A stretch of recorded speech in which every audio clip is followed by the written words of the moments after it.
আজকাল রটিনে আপনাদের স্বাগত। আজকে আমার সঙ্গে যারা রয়েছেন আপনারা বুঝতেই পাচ্ছেন আমার সঙ্গে তারা আজকে কেন রয়েছেন। 10ই জুলাই মুক্তি পাবে আজও অর্ধাঙ্গিনী। অর্ধাঙ্গিনী যখন আমরা দেখেছিলাম একেবারে শেষ দৃশ্যটার কথা যদি আপনাদের মনে থাকে, সেখান থেকে দর্শকের মনে সবার মনে একটা প্রত্যাশা তৈরি হয়েছিল, কেমন যেন মনে হচ্ছিল যে শেষ হয়ে হইল না শেষ, এরপরে আরো কিছু থাকলেও থাকতে পারে। আর আমাদের মনের সেই কথাটা কোথায় যেন কৌশিক গাঙ্গুলি, পরিচালক কৌশিক গাঙ্গুলি শুনে ফেলেছিলেন, আর তখন থেকেই বোধহয় তিনিও প্ল্যান করছিলেন যে না, এবার অর্ধাঙ্গিনীর পর আরো কিছু আনতে হবে। সেই প্রতীক্ষারই আমাদের অবসান। 10ই জুলাই আসছে আজও Ardhangini. Welcome to Aajkaal dot in. Thank you. Kaushik দা, এটা খুব সত্যি কথা, মানে আমি কবে থেকে ঠিক করে রেখেছি, অর্ধাঙ্গিনীও প্রথম দেখেছি ফার্স্ট শো, আপনাকে বলেওছিলাম যে আজও অর্ধাঙ্গিনীও আমি তাই দেখবো। ওই সিনটার পরে সত্যি বুকের মধ্যে না কেমন একটা মোচড় মারছিল, কেন এরকম হলো, শুভ্রা এত কিছু করলো অথচ সুমন কিছুই জানতে পারলো না। মেঘনা কি খুব চালাকি করে আটকে দিল বিষয়টাকে, নাকি মেঘনার মনে কোনো ভয় আছে যে যদি এই সমস্ত কথা জেনে সুমনের মন আবার শুভ্রার কাছে? সেটাই কিন্তু শুভ্রা মেঘনাকে বলেছিল অর্ধাঙ্গিনীতে, যে তোমার কোনো ভালোবাসার মুহূর্তেও তুমি ভুলেও সুমনকে বলতে চেও না যে আমি তোমাকে এই অবস্থায় সাহায্য করেছি, তাহলে তুমি জীবনে ওকে ফিরে পাবে না। এই ভয়টা মেঘনার মনে ঢুকিয়ে দিয়েছিল। কিন্তু আমার যে প্রশ্নটা সেটা হচ্ছে যে এই ভয়টা তো মেঘনার মনে ঢুকানো হয়েছিল, কিন্তু ভয়টা গিয়ে দানা বাঁধলো সুমনের মনে। পরিচালকের এটা কেমন কৌশল? না, ভয় সুমনের মনে দানা বাঁধেনি। সুমন তো জানেই না। না, ওই ভয়টা নয়, তাহলে? আমরা ট্রেলারে যেটা দেখেছি পরের দিকে সম্পর্কটা যে জায়গায় যাচ্ছে, হ্যাঁ। যে সুমন সন্দিহান হয়ে যাচ্ছে, সে সন্দেহ করছে, মেঘনা সুমনের মধ্যে একটা ডিস্টেন্স তৈরি হচ্ছে। তার কারণগুলো তো জানি না আমরা ট্রেলারে, আঁচ করছি কিন্তু জানি না। সুকৌশলে সেগুলোকে আমরা সরিয়ে রেখেছি, যেটা তোমাকে ওই প্রথম দিনের প্রথম শোয়ে গিয়ে জানতে হবে। হ্যাঁ, কিন্তু আমি এটুকুনি বলতে পারি, ট্রেলারে কিছু জিনিস আঁচ করা যাচ্ছে আশপাশে, কিন্তু সঠিক কারণগুলো সবসময় জানা যাচ্ছে না। সুমনও জানে না কিন্তু এখনো কিছু, আমি এটুকুন বলতে পারি। সুমন কিচ্ছু জানে না যে মেঘনা এবং শুভ্রার মধ্যে অত বছরের যে যোগাযোগ। সুমন অনেক কিছুই জানে না, যেগুলো সুমন এবার জানতে পারবে। এই যে ধরুন আমি যদি দেখি তাহলে এটাই বোধহয় আপনার প্রথম সিকুয়েল। না, বিসর্জনের পর বিজয়া হয়েছিল, হ্যাঁ বিজয়া হয়েছিল, হ্যাঁ। কিন্তু এই যে আজও অর্ধাঙ্গিনী বানানোর সময় আপনার ভাবনা চিন্তাটা কেমন ছিল? মানে দর্শকের কোন দিকটার কথা ভেবে বা সম্পর্কের কোন দিকটার কথা ভেবে আপনি ভাবনাটাকে তৈরি করলেন? যদি খুব অনেস্ট ভাবে বলি, আমি কিন্তু সত্যি সত্যি কখনো মানে দর্শকের কোনটা ভালো লাগবে সেটা ভাবার আগে সেই চরিত্রগুলো এবং সেই কাহিনীটা কি ডিমান্ড করে সেইটা ভাবি। এবং আমি মনে করি যে সেটা আমার ক্ষেত্রে অন্তত সহজাতভাবে ভাবনাটা সেভাবেই যায় যেটা দর্শকের ভালো লাগবে। আমি দর্শকের ঊর্ধ্বে নই। দু ধরনের ছবি আমি এরকম ভাগ করা যায় না, তাও বলছি পরিষ্কারভাবে দু ধরনের ছবি আমি বরাবর বানিয়ে এসেছি। একটা নগর কীর্তন সিনেমাওয়ালা ছোটদের ছবি বা শব্দ, এই ধরনের ছবি। আর একটা ধরন হচ্ছে বিসর্জন, বিজয়া, বাস্তুসাপ, অর্ধাঙ্গিনী, দৃষ্টিকোণ, হ্যাঁ। কারণটা কি, একটা সময়ের সাথে সাথে যারা যারা আমাদের কাজে লগ্নি করেন তারা ওই ধরনের সো কল্ড আর্ট হাউস ছবিতে আমার ক্ষেত্রে লগ্নি করা কমালেন। তারা বললেন যে এটা এটা কালটা ঘটেছিল কিসে, এটা কাল হয়েছিল বিসর্জনে।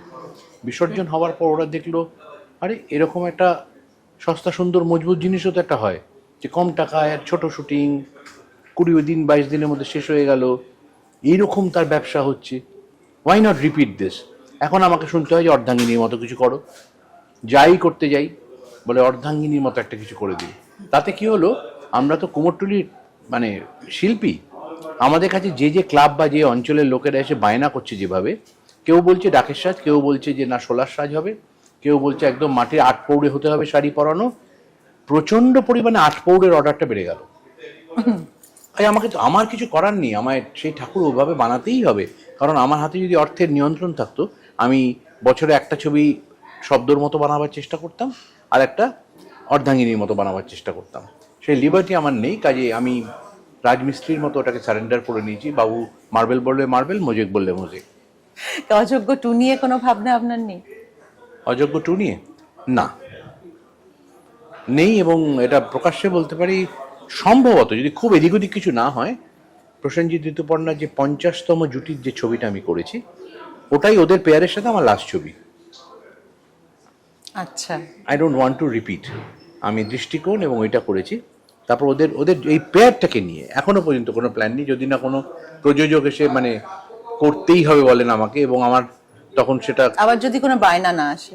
বায়না ছাড়া আমি করবো না। আমার নিজের ভিতরের কোনো উদ্রেক নেই এটা নিয়ে আর।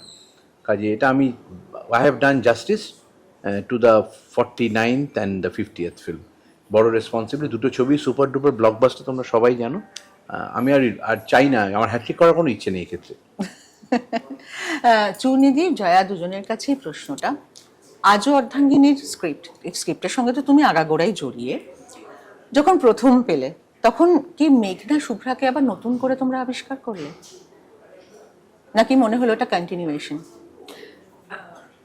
সত্যি বলতে তো কন্টিনিউশন, চরিত্রগুলোর কন্টিনিউশন, কিন্তু আমার যে চরিত্রটা, আমি আমার চরিত্রটি ধরেই বলছি, মেঘনাকে পাওয়ার পর আমার কিন্তু একটু অপরিচিত লাগছিল মেঘনাকে। সেটা হলো গল্পের কারণে, এটুকুই বলতে পারলাম, আর বেশি কিছু বলবো না। আমার বেশ খানিকটা অপরিচিত হয়ে গেছে। মানুষ তো বদলায়, হ্যাঁ, মানুষ তো বদলায়, তার আত্মবিশ্বাস বাড়ে, সে এই শহরে বা যেটাকে বিশ্বাস করে, এক্স্যাক্টলি, যেই ব্যাপারটাকে বা যে মানুষগুলোকে বিশ্বাস করে মানুষ এগোয়, সেই বিশ্বাস ভঙ্গ করে তাকে সেলফ ডিফেন্সেও বদলাতে হয় অনেক সময়। সেটাই, সেলফ ডিফেন্সেও বদলাতে হয় অনেক সময়। তারপর তার আত্মবিশ্বাসও বেড়েছে, পরিবারের একজন হয়ে উঠেছে, পরিবারেরও একটা অপরিহার্য অংশ এখন সে। যেখানে ঢুকতে পারতো না, যে বাড়িতে আগে যে ঢোকানি ঢুকতে পারতো সেখানে না, প্রতিষ্ঠিত হয়ে হ্যাঁ, গেছে। প্রতিষ্ঠিত হয়েছে। যেটা শুভ্রা প্রথমবার তাকে অলিগলি ছিনিয়ে ওই বাড়িতে বসিয়ে দিয়ে এসেছিল, মানে সিন্ধুকের চাবি পর্যন্ত পৌঁছে দিয়েছিল। পৌঁছে দিয়েছিল। সেটাই খুব। আর সবথেকে বড় কথা, যখন প্রথমবার মেঘনা কলকাতায় এলো, ব্যাংক ট্যাঙ্ক কিচ্ছু চেনে না, কাউকে চেনে না, কোনো কিচ্ছু জানতো না, বাড়ি জানে না, গলি জানে না, ঘর চেনে না, কিচ্ছু না। যাকে ভরসা করেছিল সেই মানুষটা ওরকম অবস্থায় পড়ে রয়েছে কোমায়। সে 6 বছর পর কি অবস্থায় রয়েছে এখন, এটা তার শহর, এই শহরে অলিগুলি জানে, তার একটা আলাদা সেট আপ তৈরি হয়েছে। মানুষ যেখানে বেশি থাকে না, সেখানে একটা সমান্তরাল পৃথিবী তৈরি হয়। সেই সমান্তরাল পৃথিবীটা এখন মেঘনার, যেটা ছিল না অর্ধাঙ্গিনীতে। কাজে এবার মেঘনার সাথে লড়াইটা সেই সমান্তরাল পৃথিবীর সাথে লড়াই। চুনিদি, একটা জিনিস আমরা খুব ভালো করে জানি যারা তোমাকে চিনি, যে প্রত্যেকটা বিষয় নিয়ে তোমার একটা নির্দিষ্ট ধারণা আছে, সবকিছু তোমার একটা নির্দিষ্ট ধারণা আছে, এবং সেটাতে তুমি খুব স্ট্রিক্ট থাকো, সে খুব একটা পাল্টায় না।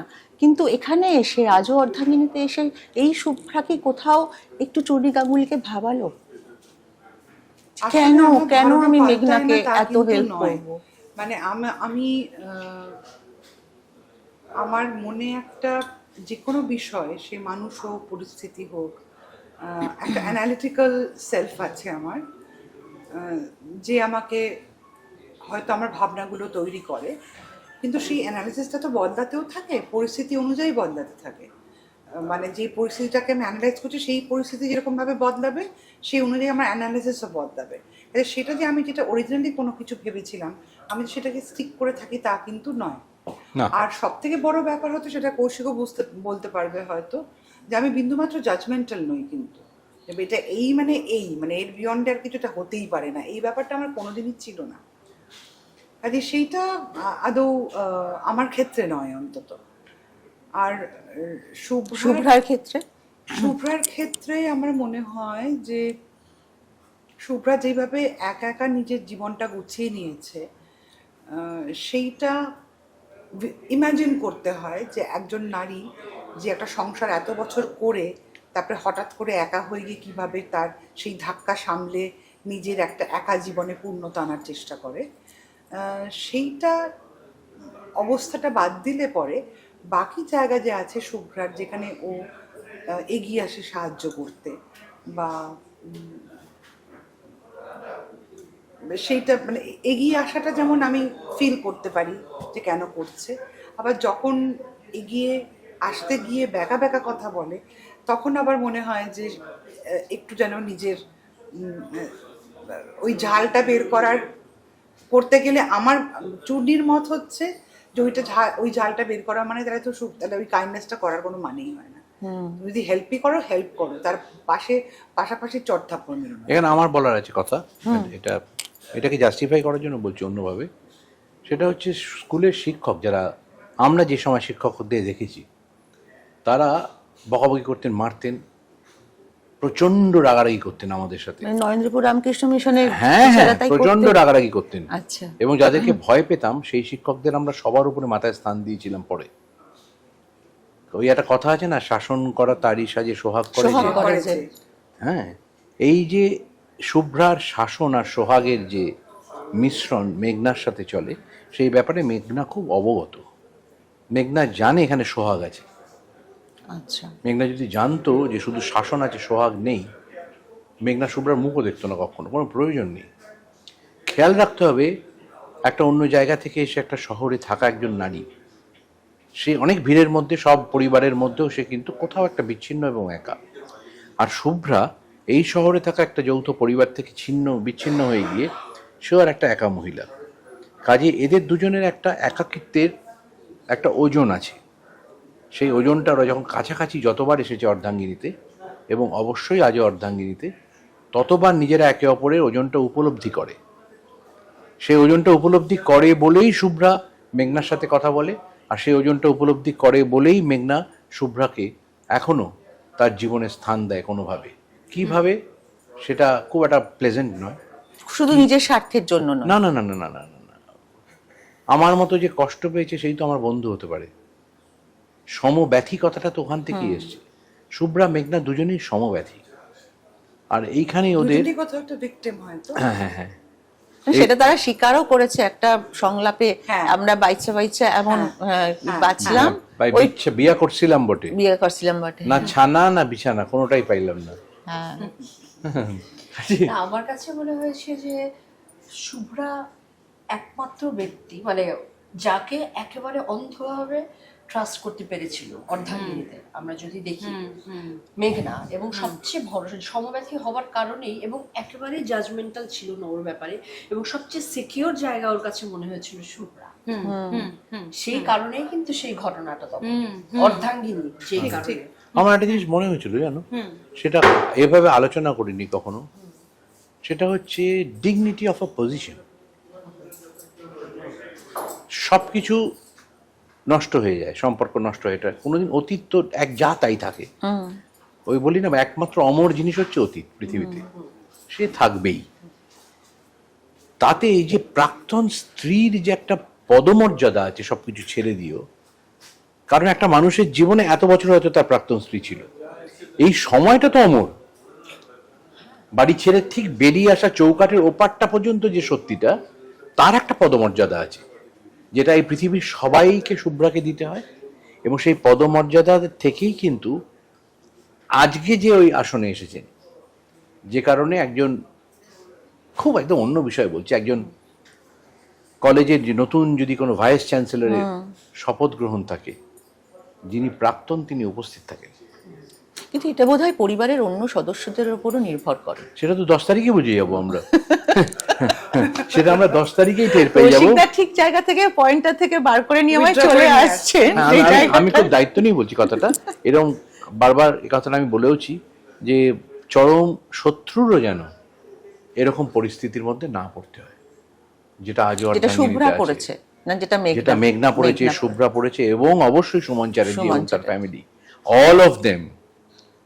ছবি তখন ভালো হবে যখন সবাই মিলে একটা ডিস্ট্রেসে থাকে এবং সবাই সবাইকে বুঝতে পারছে, কিন্তু রাস্তাগুলো আলাদা, তখনই তো মজাটা। কৌশিকদার সঙ্গে সম্পর্কের, মানে সত্যি কৌশিকদার সঙ্গে সম্পর্কের কথা জাস্ট বলা, মানে দৃষ্টতা, মানে আমার মনে হয় মানে সম্পর্কের সমস্ত কোণগুলোতে উনি ঘুরে এসছেন। কিন্তু না, আমার প্রশ্নটা হচ্ছে, যেটা হচ্ছে, হ্যাঁ ডেফিনেটলি চুনিদির কাছে, চুনিদির এই যে শুধুমাত্র যে অর্ধাঙ্গিনী, আজ অর্ধাঙ্গিনী বা বিসর্জন, অন্যান্য ছবি, সব সম্পর্কের জায়গাগুলোতে মানে এটা আমার প্রশ্ন ছিল। আরেকটা আছে কাবেরীর অন্তর্ধান। হ্যাঁ, ওগুলো তো আছে, কিন্তু খুব জটিল মনস্তত্ত্ব নিয়ে, সম্পর্কের জটিলতা নিয়ে কৌশিকদা কাজ করেন। কৌশিকদা মানুষ হিসেবে কি জটিল? আমি তোমার কাছে জিজ্ঞেস করি। তুমি আমার প্রশ্নটাই করে দিলে। কঠিন চরিত্র, আমাদের মাথায় বোধহয় কিংবা না, এটা হতে পারে যে কৌশিকদার কাছে কি সম্পর্ক মানেই জটিল? আমার মনে হয় কৌশিক, আমার মনে হয় মানে কি আমার আমার ওর সাথে এত বছর থাকার এক্সপিরিয়েন্সে আমি বলছি, ও জীবনের বিউটিটা খুব সুন্দর ভালো বোঝে, সম্পর্কের বিউটি খুব সুন্দর ভালো বোঝে, এবং ওর মতো মানুষ নানা রকমের সম্পর্ক তার মধ্যে একটা সৌন্দর্য দেখতে পায়। তো সেই জন্য আমার মনে হয় যে আমি অনেক ক্ষেত্রে শুনেছি যে কৌশিক গাঙ্গুলি আবাসী সম্পর্কের ছবি বানাচ্ছেন। এইটা কিন্তু আমাদের মিস করলে হবে না যে আমাদের জীবনে যেমন খিদেও মেটানো দরকার, খাবার খাওয়া দরকার, ঘুমানো দরকার, একটা ছাদ পাওয়া দরকার, জামা কাপড় পরা দরকার, তেমন কিন্তু একটা বেসিক ভিত হচ্ছে সম্পর্ক। মানুষের মানুষের সম্পর্ক কিন্তু মানুষকে শক্ত করে, মন শক্ত করে, মন ভালো রাখে, আগামী দিনটা দেখায়। সেই জায়গাতে যদি আমরা খুব সংকীর্ণ হয়ে যাই আস্তে আস্তে, তাহলে সিভিলাইজেশনের মানে কি? সামাজিক আমরা মানুষ বলেই তো সম্পর্ক অ্যানালাইজ করতে পারছি, আর কি কোনো প্রাণী সেই সম্পর্ক অ্যানালাইজ করতে পারে? তা আমরা পারছি যখন, আমরা তো সেটাই করবো। আমি এক্স্যাক্টলি তাই মস্ত একটা পার্ট আসলে হ্যাঁ। আমাদের মানে আমাদের existence-এরই part। থ্যাঙ্কস টু কৌশিকদা, যখন আমরা টিভি খুললে ওটিটিতে বা সিনেমাতে রক্তস্নাত হয়ে বেরোই বা দেখি, সেখানে থ্যাঙ্কস টু কৌশিকদা আমাদের সম্পর্কের ভিতরে নিয়ে গিয়ে আমাদের আবার ভাবতে শেখায়। দেখো, যে যারা নানা এইভাবে- রকমের গল্প খুঁজছেন অন্য রকমের, সেগুলো বানাবারও লোক আছে, সেগুলো আমি পারি না তা নয়, কিন্তু ঘটনাটা হচ্ছে তোমরা যেটাকে জটিল সম্পর্ক বলছো, ওটাকে আমি বলছি অ্যাকনলেজমেন্ট অফ রিলেশনশিপ। আমি অ্যাকনলেজ করছি বলে তোমার ওটাকে মনে হচ্ছে বাবা এটা, তখন জটিল মনে হচ্ছে। সব সম্পর্ক রয়েছে তো আমাদের আশপাশে, হ্যাঁ, কাল্পনিক রয়েছে কিচ্ছু তো। লেখা নিয়ে না, আমার মনে হয় একদমই তুমি তাই। অ্যাকনলেজ করছো বলে বরঞ্চ আরো সিম্পল মনে হচ্ছে। মানে আমার মনে হবে সেটা দেখে যে সত্যি এটাতে এত জটিল ভাবে আমি নাও ভাবতে পারি। There is some beauty in this. There is a simplicity, simple way in which I can accept it. এটাও তো মনে হচ্ছে। আমরা কিন্তু এমন চরিত্র বেশি দেখবো হ্যাঁ। যেখানে প্রাক্তন বলবে যে না, তোমাদের নতুন জীবনে আমার কোনো জায়গা নেই, আমি থাকতে চাই না, তোমরা বিয়ে করেছো, আমি ডিপ্রাইভ হয়েছি, সো প্লিজ এক্সকিউজ মি। কিন্তু সেটা আপনার গল্পে সেটা আসছে না। না, আমার এই কারণেই আমি তাহলে যদি সেটাই বলি, তাহলে আমার আর ছবিটা বানাবার মানে হয় না। হ্যাঁ, আমি শুধু একটা ছবি তো একটা গল্প নয়, একটা তার মধ্যে একটা দর্শন থাকে, জীবন দর্শন। সেই উত্তরণটা যদি না হয়, অর্ধাঙ্গিনীর শেষে একটা অদ্ভুত কম্বিনেশনে আমাদের এই নাগরিক জীবন বলে যাই বলো, মানুষের মানুষের প্রাক্তন বর্তমানের সম্পর্কের একটা উত্তরণ ছিল, একটা নতুন কিছু ঘটেছিল। আজও অর্ধাঙ্গিনীতে একটা মারাত্মক উত্তরণ হবে সম্পর্কে। এই মানুষকে দূরে সরিয়ে ফেলছে, ক্ষুদ্র একটা 80, 85 বা 90 বছরের জীবন মানুষের। একজন একটা কচ্ছপ বাঁচে 500 বছর, 400 বছর, আর আমাদের মাত্র 90, 100 হাতে, তাও Very দীর্ঘায়ু হলে unpredictable, কারণ এইটুকু 90 সময়ে তো একটা আমরা ধরছি, যদি আমরা 80, ভাগাভাগি আর রেশারেশি করে কাটিয়ে ফেলি, তো পাবে না তো মানুষ। আমার বক্তব্য হচ্ছে যে প্রাক্তন, সে তো একসময় ভালোবাসার গণ্ডির মধ্যে ছিল, আর যে বর্তমান সে এখন সরাসরি ভালোবাসার গণ্ডিতে। এরা দুজনেই যে বক্সটাতে টিক দেওয়ার, সেটা হচ্ছে ভালোবাসার বক্সটায়। তাহলে যাদের ভালোবাসার বক্সে ঠিক, তাকে তুমি বর্জন করে বাঁচবে কি করে? আমার বক্তব্য হচ্ছে আপনি তাই। বলছেন যে ভালোবাসা সমস্ত হিংসা, লোভ, দেশ, ঈর্ষা, প্রতিহিংসাকে দূরে করে দিতে পারে, একমাত্র ভালোবাসা। হ্যাঁ, অবশ্যই, একমাত্র জিনিসই তাই। আমার এখানে আবার আমার মনে হয় যে যদি সেই সম্পর্কে কোনো রকমের অ্যাবিউজ থেকে থাকে, যেখানে কিনা যে স্মৃতিটা একেবারেই সবকিছু মুছে দিচ্ছে, এমন কোনো অ্যাবিউজ, তাহলে সেটা আলাদা ক্ষেত্র, সে তো বটেই, সে তো একদম বটেই। আলাদা। কিন্তু যেখানে হয়তো কম্প্যাটেবিলিটি ইস্যুস আছে, জীবন দর্শনের ইস্যুসের কারণে দুজন মানুষ একসাথে কন্টিনিউ করতে পারেনি, এরকম নানা কারণেই তো বিচ্ছেদ হয় মানুষ, সেটা দরকারও আছে। এবং সেটা হওয়া দরকার, কোনো অসুবিধে নেই তাতে। তো সেই বিচ্ছেদগুলোতে বাকি মুহূর্তগুলো বা বাকি সুন্দর জায়গাগুলো তো মিথ্যা হতে পারে না। সেটা অস্বীকার করে আমি বাঁচবো কেন? সেটাকে আমি তাকে দেখা হলে আমি মুখ ফিরিয়ে চলে যাব কেন? না, আমার তাই না? বক্তব্য হচ্ছে বা তার একটা ফেসবুক পোস্ট দেখলে আমি সেখানে একটা মেসেজ লিখবো না কেন? এইখানে আটকাচ্ছে কেন? আমার বক্তব্য এক্স্যাক্টলি তাই। আমার তো সেটা তো ওখানে আটকাবে কেন? সেটা তো আমার ডিসরেসপেক্ট হচ্ছে আমাকে যদি সেটা করতে হয়।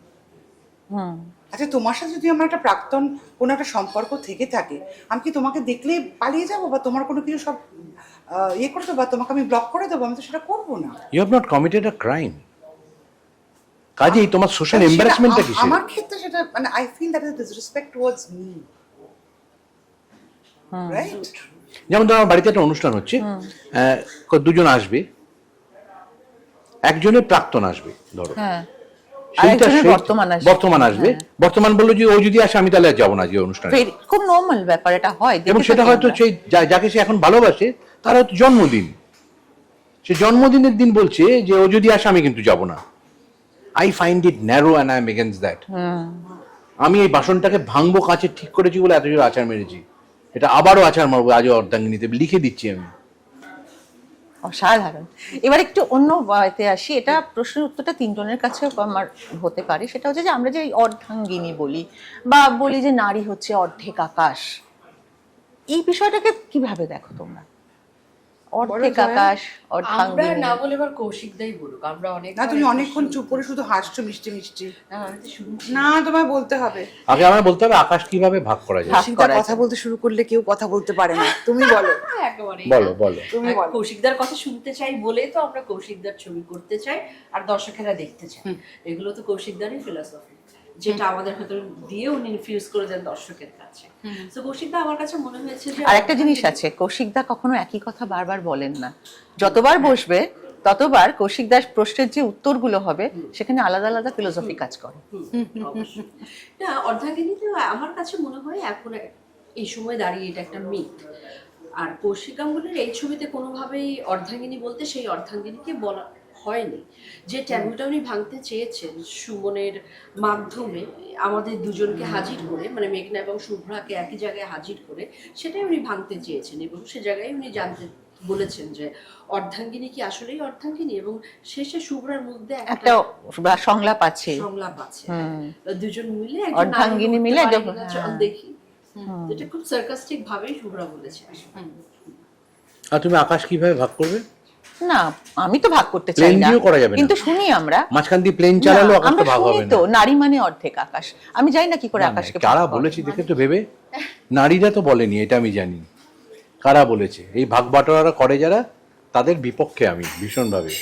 ভাগ করো না, নিজে পূর্ণ হয়ে থাকতে অসুবিধা। তুমি নিজে কোটা, আর তোমার স্ত্রী বা বান্ধবী সে অর্ধেক হবে, এ কেন হবে?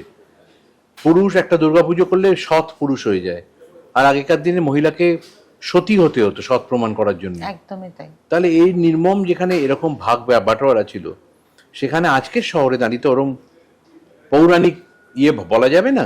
এখানে অর্ধাঙ্গিনীর মতো ডোজের প্রয়োজন আছে, হ্যাঁ, যেগুলো একটু একটু করে মানুষের মনের মধ্যে ঢুকে যাবে, যাতে রাস্তায় রাস্তায় বা কোনো বিয়ে বাড়িতে, কোনো বন্ধুর অনুষ্ঠানে, এয়ারপোর্টে হঠাৎ ফ্লাইটে উঠে দেখলো সামনের সিটে বসে আছে প্রাক্তন, ভ্যাবলা না হয়ে যায় মানুষ।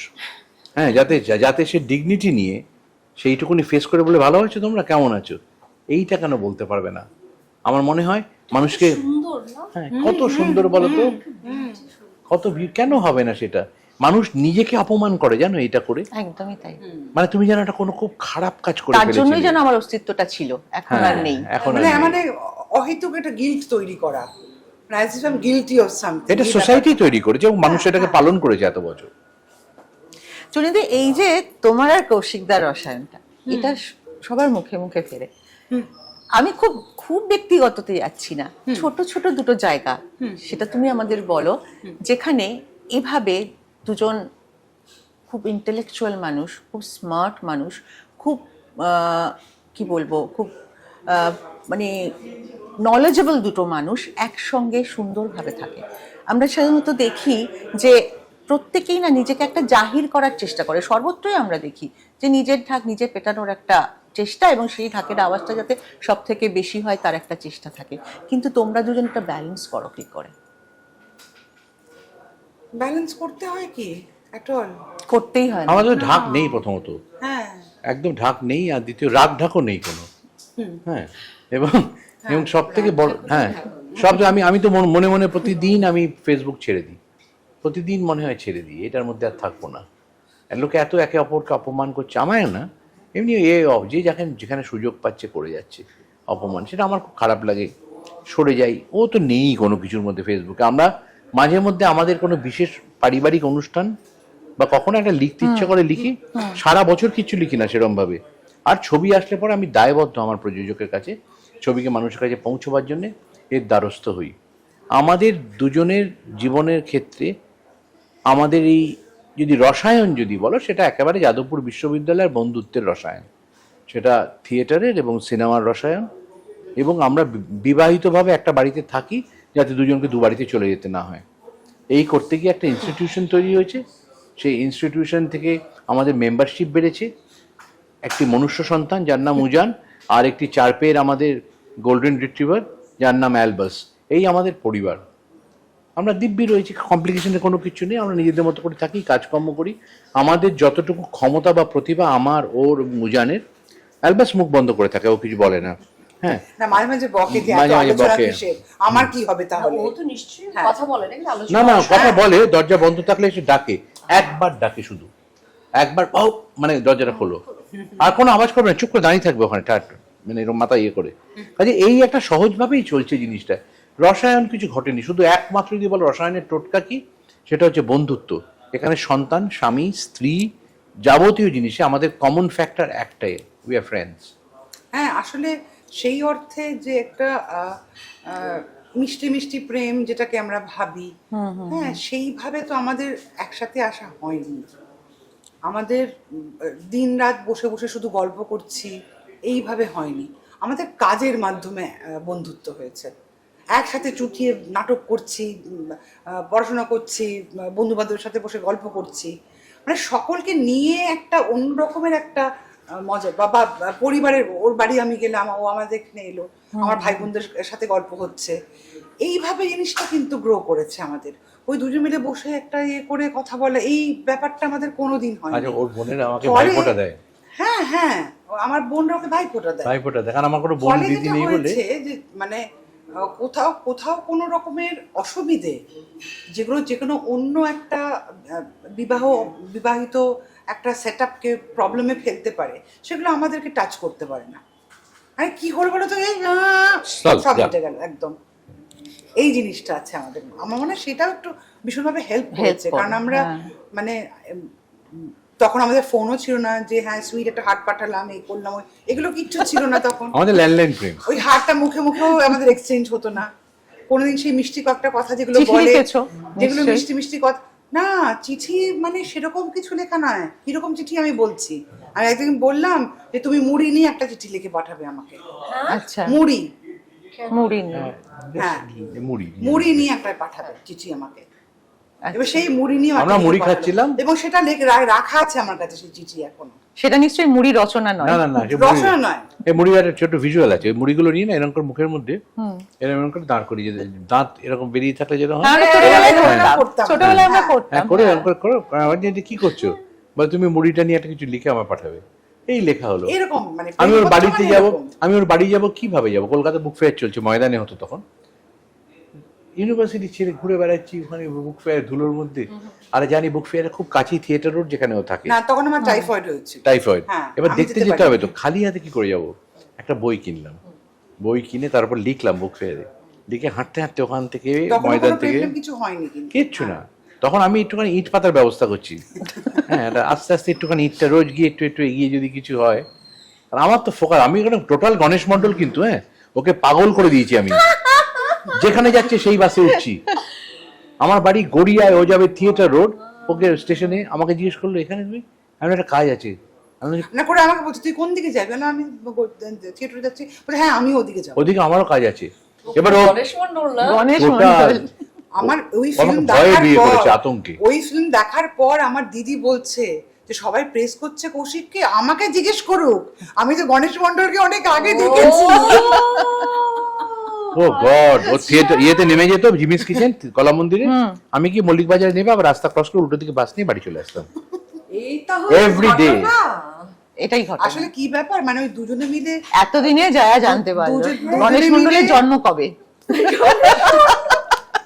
দুজনে মিলে জাস্ট একা একা একা ভালো লাগলে না আমাদের এই সম্পর্ক তৈরি হতো না, টিকতো না। ঠিক। এই কারণেই টিকেছে, কারণ ও জমিয়ে আমার বাড়ির লোকের সাথে আড্ডা দিয়েছে, গল্প উল্টো দিক দিয়ে করেছে, ঢুকেছে, শীত ও কেটে। বাড়ির একটা মেম্বার হয়ে গেছিল। এবং আমিও যখন বাড়িতে যেতাম, আমিও কিন্তু বেশিরভাগ সময়টা ওর মা বাবার সাথে কাটাতাম। এইটাই চুন্নি- হতো। চুন্নির মানে বাবা এই ওই যে চুন্নিকে বলতো, দুটো সেটা কিন্তু খুব পারিবারিক ভালো, হ্যাঁ। জায়গা থেকে এই যে বন্ধুত্বটা আমাদের হয়ে গিয়েছিল, সেটা আমার মনে হয় যে আমরা জানি যে এই আমার বাড়িতে সব থেকে কমফোর্টেবল।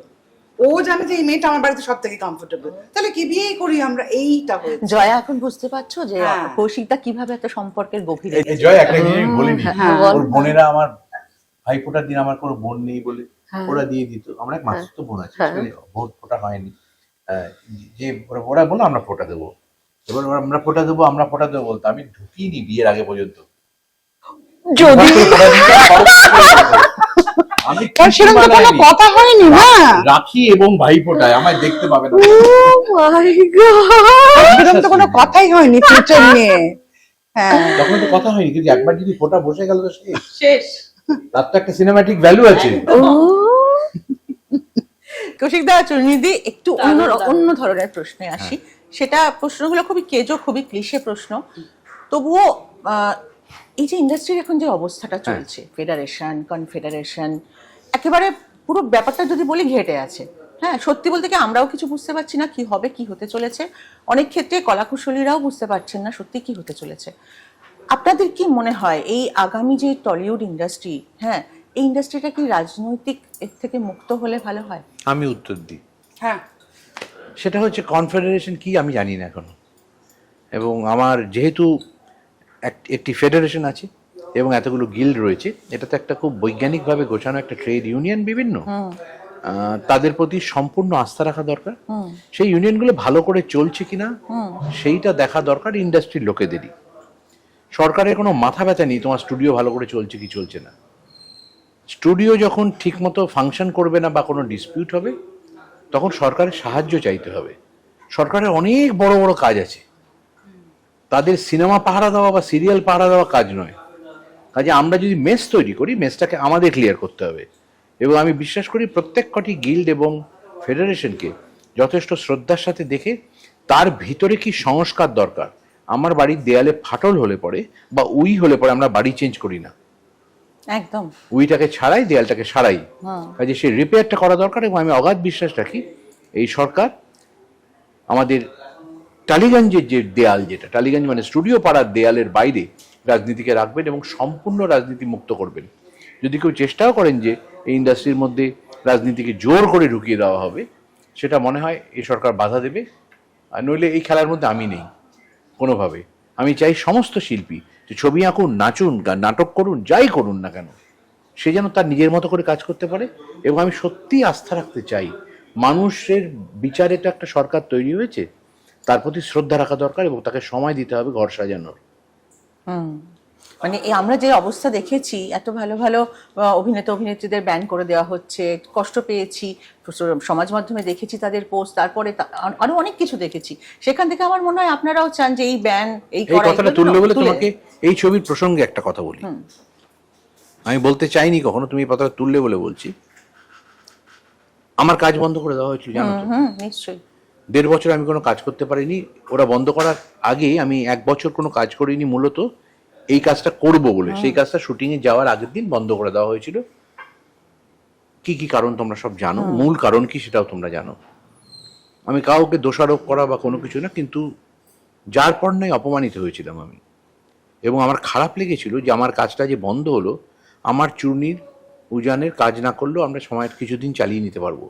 কিন্তু আমাদের উপর নির্ভর করে যে সমস্ত কলাকুশলীরা, কয়েকশো কলাকুশলী এবং আমার সহকারীরা, কাছের মানুষরা, তারা কর্মহীন হয়ে গেছে। এবং তারা আর কিচ্ছু কাজ করেনি ওই কাজটা করবে বলে।